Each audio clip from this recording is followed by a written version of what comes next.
আজ আমি বানাবো স্প্যানিশ অমলেট। একটা বাটিতে দুটো ডিম নুন আর গোলমরিচের গুঁড়ো দিয়ে ফেটিয়ে নিতে হবে। আলুটা থিন স্লাইস করে কাটতে হবে আর পেঁয়াজ কাঁচা লঙ্কা কেটে রাখতে হবে। প্যানে রিফাইন অয়েল দিয়ে আলু পেঁয়াজ আর কাঁচা লঙ্কা ভাজতে হবে সামান্য নুন দিয়ে। আলুগুলো সেদ্ধ হয়ে গেলে তুলে রাখতে হবে। এখন প্যানে আবার অলিভ অয়েল দিয়ে ডিমের মিক্সচারটা ঢালতে হবে। গ্যাস যেন লো ফ্লেমে থাকে। এর ওপর আলু পেঁয়াজ ভাজাটা ঢেলে দেবেন। ওপর দিয়ে টমেটো কুচি সাথে চিলি ফ্লেক্স আর অরিগ্যানো দিতে হবে। ঢাকনা দিয়ে দেবেন।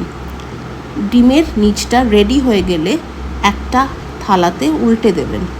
এখন আনকুকড পার্টটা প্যানে দিয়ে দেবেন। কাঁচা ভাব চলে গেলে সার্ভ করতে হবে। স্প্যানিশ অমলেট একদম রেডি। সার্ভ করতে হবে স্যালাডের সাথে। টাটা।